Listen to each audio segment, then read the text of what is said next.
We are honored to bring you a compelling conversation with a true luminary in the field. In this conversation, we delve into the realms of leadership, strategy, and the profound impact of integrated approaches of achieving these goals.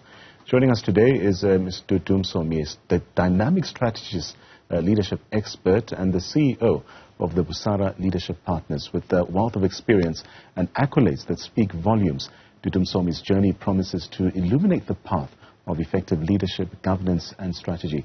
Dudu, a pleasure to have you on the program this afternoon. Now, it's really an honor to have you here. And as the CEO of Busara Leadership Partners, could you provide us with an overview of the philosophy behind your company's approach to, call it, leadership, governance, as well as strategy? Well, thank you so much for having me on this Women's Month as we bring it to a close. Yeah. So Busara Leadership Partners, so Busara for one means wisdom. Mm-hmm. It's Swahili. I chose it deliberately. So our work is in the strategic advisory and consulting space. Yeah. And the areas of focus is strategy, leadership, governance, but an integrated approach because we don't believe in silo mentalities. For one, as a human being, you don't think in silos, you think in an integrated approach. So when we're talking and working with leaders, you have to look at it from an integrated approach. And we got into the space because we believe that there's a dearth of leadership skills in that area of leadership, corporate governance, and leadership development. So really what I think we are different in is the consciousness in which we do our work, the awareness, rooted in humanity, rooted in human rights, rooted in the Constitution of South Africa, which is very important. It's something that we really sometimes leave out of the boardroom and leave out of our businesses.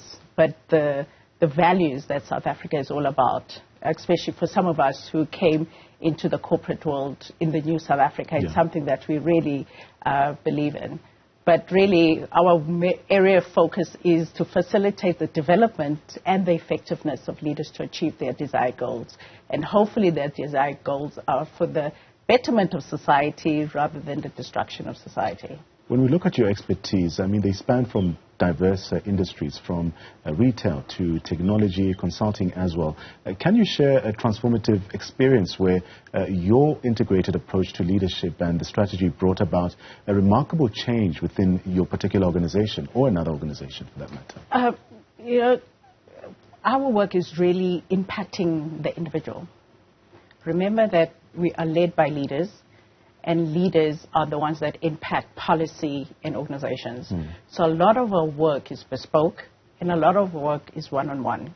So we work at leadership level. And the most touching experience you can have is when a leader, I mean, we had a session about 2 years ago with one of a leading financial services firm, and one of the leaders cried. You know, when you cry in front of your colleagues, because a mirror has been put in front of you to look at your own values, to look at how you impact. Right. Because for me, leadership is a privilege. It's not just a position. It's also about the relationships we have with ourselves, particularly first, but also how we impact other people and their destinies. I always say that a leader doesn't just impact and influence their own destiny and their own family, but we impact the people that work for us and also society. So when a leader does that, they've come to see themselves and know that they can be better. Right. And hopefully that leader, in whichever space they work in, will change the policies, will change the culture, and will impact the lives of people. So I'm more interested in impacting one human being at a time, because ultimately that's because they also take that experience to their home life. A lot of us are traumatized in workspaces because of our upbringing or our home lives are the way they are. So when you're really able to impact a human being on a visceral level, they're able to change so much more.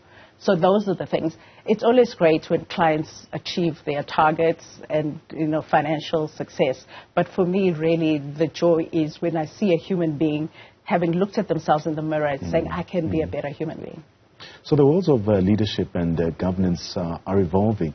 How do you envision these aspects shaping the business landscape in the coming years? And what skills do leaders need to actually cultivate and thrive in this environment? The one thing that's very important for us is to learn and unlearn very quickly. And that's the most difficult part, especially the older you get, the more rooted in whatever you know.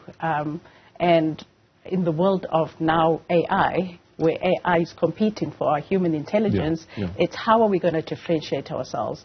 How am I going to stay competitive in the midst of AI? We never thought there'll ever be a time where software developers have to compete with AI. We thought those are the future skills. So it's showing us that we always have to continuously scan what's happening in the environment. Right. One of the two skills I think are very important is persuasion and influencing. With those skills, you can do anything, I think, in the world. And achieving balance between innovation and stability is also a challenge in strategy formulation. How does Busara Leadership Partners actually guide organizations in creating strategies that are both forward-thinking and also grounded in reality?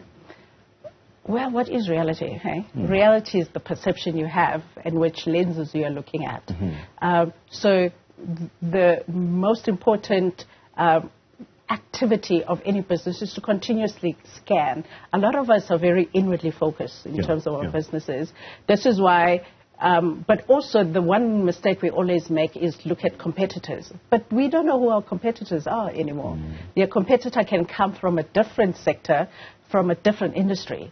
So scanning the environment, not shutting voices down. A number of organizations, we tend to do strategy at leadership level. Right. We don't really go to the shop floor to find out what are they experiencing on the shop floor when they're interfacing or with clients. So it's also an ability to be able to use the technology we have now, big data world, to get as much data as possible in order to try and see where the gaps are and where the opportunities are. So really innovation, you can do incremental innovation or you can do leapfrogging, transformative innovation. So it is all about the appetite of the organization. But what's important is for us to have the confidence to be uncomfortable. A lot of us don't like being uncomfortable. And we always say change is constant, and yet we're also very angry at change. Very true. So we just have to learn to embrace change as well. You've also been recognized with prestigious awards for your contributions to leadership, development, as well as strategy. Could you tell us more about this pivotal moment or achievement that you hold dear to your journey as well?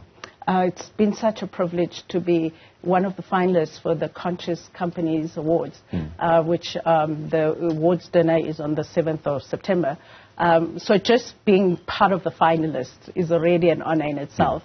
And it's really trying to look at a different way of doing business, that we can do good for ourselves, but never forget the other. It's always what I call the enlightened self-interest, which Raymond Ackerman really publicized in a lot of the work that he did in founding Pick and Pay, enlightened self-interest. So conscious companies are people that come with strong values rooted in society, rooted in humanity, understanding that we are all interdependent and interconnected, that I cannot just look at what's in it for me. Because when I'm looking at what's in it for me, can you imagine how much I'm also destroying the environment? So when you look at it in an integrated way, you're also looking at how can you be progressive in how you look after your employees, but also give back to the community, which is very important. Very important. And diversity and women in leadership are also crucial topics for today. I mean, how do we approach these subjects in your work, and what role do they play in shaping effective strategy as well? Diversity is important, and diversity in the total sense, because we can all be women, but still very much think the same way. So even amongst women, it's always important to look for diverse types of thinking, diverse ages, diverse educational backgrounds. So diversity is the place where creativity and innovation happens, because it can be difficult when we have disagreements, but we also have to create skills in ourselves that are able to handle conflict and channel it the right way, because creative conflict is very positive in moving us forward as society. You don't move people forward by being comfortable. Let's look at mentorship. I mean, it's been an integral part of your journey as well. Could you share a story where mentoring has created this transformative impact, either in your own growth or in the development of others as well? Well, interestingly enough, last year I launched Busara Leadership Mentoring Journeys, which is an annual program. And our mentees at the moment range from about, I think, 28 to about 50-something. And really, for me, I'm always interested in, let us look at people that are normal, if you understand what I'm saying. Sometimes in society we go to extremes. There are people that are just going about their day-to-day, and they really need support in the corporate world. So through this journey, we are able to take them through educational experiences and expose them to other leaders in society, just to help them cope.